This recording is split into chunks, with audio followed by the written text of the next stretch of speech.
हम देखते हैं कि अभी शाम का वक्त होता है और जब यूजिन केबीसी ऑफिस से निकल रही होती है तो उसे जाया का मैसेज आता है जिसमें वो कहता है कि मेरे घर में मुझे कोई चीज मिली है जो मेरी नहीं है, क्या वो तुम्हारी है। यूजिन मैसेज करती है कि मुझे तो नहीं लगता कि मेरा कुछ छूटा है। तभी जाया उसे एक पेन की फोटो सेंड करता है जिसे देख के यूजिन को याद आता है कि ये तो मेरा वही फाउंटेन पेन है जो मेरे ग्रैंडफादर ने मुझे गिफ्ट किया था। जाया मैसेज करता है मेरे घर में मेरे अलावा सिर्फ तुम ही आई हो अभी तक यूजिन, तुम्हारा काम खत्म हो गया क्या कि मैं तुम्हें पिकअप कर लूंगा। फिर नेक्स्ट सीन में हम देखते हैं कि रात का वक्त हो रहा होता है और काफी अच्छी हवा चल रही होती है। जाया यूजिन को लेकर एक रिवर के पास आ जाता है। जब यूजिन उससे पूछती है कि हम अचानक रिवर के पास क्यों आ गए तो जाया बस कह देता है कि मुझे लगा हम दोनों को थोड़ी फ्रेश हवा लेनी चाहिए। फिर हम देखते हैं कि वो लोग वहाँ एक मैट बिछाकर ड्रिंक्स के साथ आराम से बैठ जाते हैं। यूजिन हंसते हुए बोलती है तुम्हें तो ड्राइव करना है जाया, तो मैं अकेली ही पीऊंगी। जाया अपनी आइस्ड अमेरिकानो पीते हुए बोलता है कि अनफॉर्चुनेटली मेरे सेक्रेटरी भी घर जा चुका है। वो देखते ही रह जाता है जब यूजिन पूरा कैन एक ही बार में खाली कर देती है। उसके बाद वो कहता है क्या तुमने सच में पूरा कैन पी लिया। यूजिन हंसते हुए बस रिप्लाई करती है कि मजा आ गया। और फिर वो खड़ी होते हुए बोलती है क्या मुझे एक और मिल सकता है, एक बियर से मेरा काम चलने वाला नहीं है, मेरा आज का दिन तो काफी इंटरेस्टिंग था, चलो क्यों ना हम शराब पिए। जाया बस उसे देखता रह जाता है जब वो दो अलग ड्रिंक्स मिक्स करके इतनी एग्रेसिवली पीने लग जाती है। वो कहता है मुझे पता नहीं था तुम इतना ज्यादा पी सकती हो। वो पूछती है कि क्या जाया तुम भी थोड़ा सा लेना चाहोगे, हम इसे सारी रात पी सकते हैं। जाया कहता है अगर हम दोनों को नशा हो गया तो सीन हो जाएगा। और वो यूजिन से उसकी ग्लास लेते हुए कहता है कि चलो बस हो गया, इतना काफी है। यूजिन पूरी मस्ती में खड़े होते हुए कहती है अरे अभी तो मुझे चढ़ी ही नहीं है। तभी उसका पैर मैट पर फिसल जाता है और वो बस गिरने ही वाली होती है कि तभी जाया का हाथ उसकी कमर पर आता है और वो उसे संभाल लेता है और कहता है देखा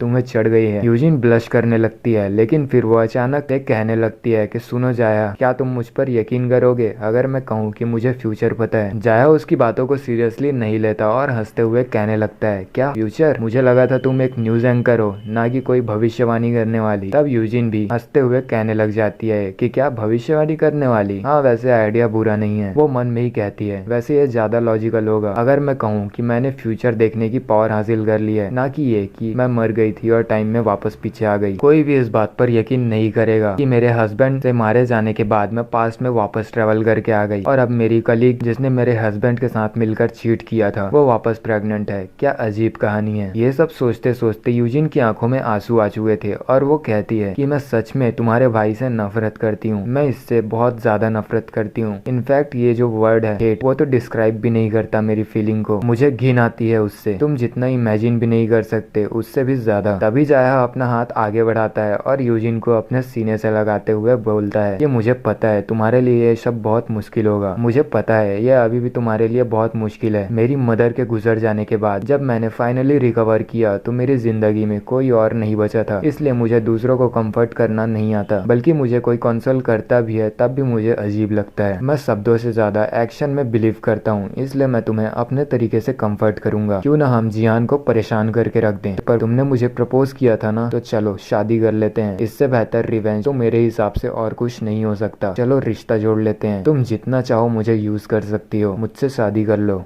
अब नेक्स्ट सीन में हम देखते हैं कि यूजिन अपने ऑफिस में बैठी होती है और कल रात की बात याद कर रही होती है जब जाया ने कहा था चलो रिश्ता जोड़ लेते हैं। वो ये सोच सोच कर बार बार ब्लश करने लग जा रही थी लेकिन फिर खुद ही अपने गालों पर मार के खुद को ही होश में लाने की भी कोशिश कर रही थी। वो सोच रही थी कि ये कैसा एहसास है, ये क्या हो रहा है मेरे साथ। उसे पीछे से कोई आवाज देता है कि क्या हुआ यूजिन, लेकिन यूजिन अपना सर पटकने लग जाती है और ये सोचते हुए कहती है कि मुझे बहुत एम्बैरेसिंग लग रहा है, कभी लगा नहीं था कि मैं उससे इतना ज्यादा अटैच हो जाऊंगी। जब भी मैं जाया के साथ होती हूँ अपना होश खो देती हूँ। वो लड़का कहता है यूजिन क्या तुम आज सेट पर नहीं जाने वाली हो। यूजिन रिप्लाई करती है कि हाँ मैं बस आ ही रही हूँ। फिर हम देखते हैं कि अगले सीन में यूजिन सेट पे होती है। यूजिन देखती है कि स्योरिन और उसकी गैंग बहुत बातें कर रही होती है। कोई कहती है अच्छा सच में, तो मतलब वो जल्दी तुम्हें प्रपोज करने वाला है। स्योरिन कहती है हाँ लगता तो यही है लेकिन कुछ भी कंफर्म नहीं है अभी। कोई कहती है सच में, हम तो यही मानेंगे कि तुमने ज्यादा पी ली ताकि तुम शादी कर सको। स्योरिन गिगल करते हुए कहती है मुझे टीज करना बंद करो गर्ल्स। वहाँ सेट पे मौजूद बाकी लड़के उनकी ये सब बातें सुनकर सोच रहे होते हैं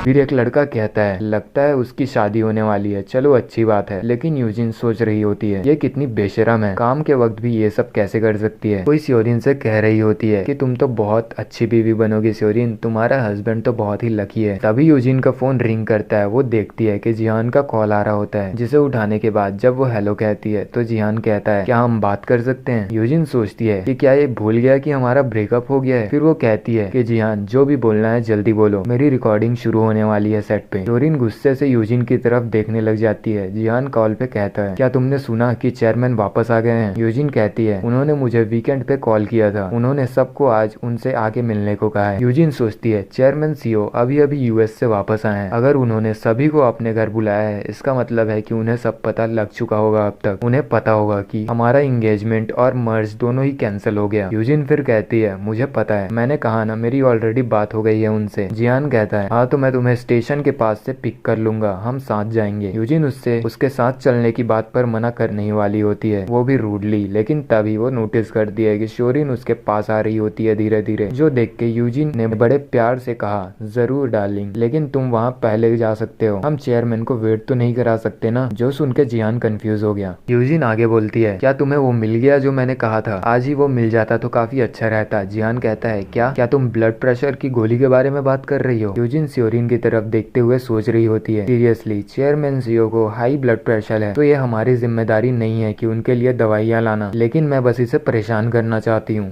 फिर जब श्योरिन पास आ गई थी यूजिन जल्दी जल्दी में वहाँ से जाते हुए कॉल पे कहती है कि हाँ हम बाद में बात करेंगे, अब मुझे जाना होगा। हाँ ऑफ कोर्स मुझे पता है, मैं भी। हाँ श्योर मैं समझ गई, ठीक है फिर मैं तुमसे वहीं मिलती हूँ। कोई यूजिन को चिल्लाकर बुलाता है कि शूट का टाइम हो गया। यूजिन कहती है कि आ रही हूँ। फिर श्योरिन पीछे मुड़कर वहाँ से चली जाती है। फिर अगले सीन में हमें चेयरमैन सीओ का घर दिखाया जाता है, जहाँ बाहर यूजिन खड़ी हुई होती है और सोच रही होती है चेयरमैन सीओ डिफरेंट इंसान है, वो बहुत नर्म दिल हो सकते हैं लेकिन वो बहुत ओल्ड फैशन और जिद्दी भी हैं, वो बहुत पत्थर दिल भी हो सकते हैं। कोई उसे कहते हुए आता है कि अच्छा तो तुम यहाँ हो। वो देखती है कि वो जाया होता है, जिसे वो बताती है कि मेरा काम आज काफी लेट तक चला, लेकिन तुम यहाँ पर बाहर क्या कर रहे हो, तुम अंदर क्यों नहीं हो। जाया कहता है कि मैं तुम्हारा ही इंतजार कर रहा था, मुझे लगा तुम जल्दी आ जाओगी। यूजिन कहती है तो तुम मुझे कॉल भी तो कर सकते थे ना। जाया रिप्लाई करता है कि कोई बात नहीं, वैसे भी मुझे थोड़ी फ्रेश एयर चाहिए थी। तभी वो यूजिन के चेहरे को देखते हुए कहता है कि क्या तुम्हें गर्मी लग रही है, तुम्हारा चेहरा तो पूरी तरीके से लाल हो गया है। यूजिन नर्वस होकर कहती है कि ऑफ कोर्स यहाँ इतनी गर्मी क्यों है। वो ब्लश करने लग जाती है क्योंकि उसे फिर से वो कल वाली बात याद आ गई थी। फिर वो चलते हुए कहने लगती है कि आजकल शाम को ठंड लगने लगती है, हमें देर हो रही है, चलो अंदर चलते हैं। जाया स्माइल करते हुए कहता है ठीक है चलो। फिर नेक्स्ट सीन में हम देखते हैं कि वो सब एक साथ बैठे होते हैं। चेयरमैन सीओ उनकी तरफ देखते हैं और कहते हैं ऐसा लग रहा है तुम दोनों साथ में ही आए हो। जाया कहता है हम डोर पे ही मिले, यूएस में सब ठीक था। यूएस में सब कैसा रहा, आपको इस उम्र में इतना काम नहीं करना चाहिए, मुझे आपकी हेल्थ की चिंता है। चेयरमैन सीओ स्माइल करते हुए कहते हैं कि सब ठीक था, मुझे किसी फालतू बुढ़े की तरह ट्रीट मत करो, मैं अभी भी काम कर सकता हूँ। ये सब देखकर जिहान चिढ़ रहा था। फिर वो यूजिन की तरफ देखता है और कहता है तुमने तो कहा था तुम्हारा काम आज लेट तक रहेगा, लेकिन तुम्हारे पास जाया से मिलने के लिए टाइम था।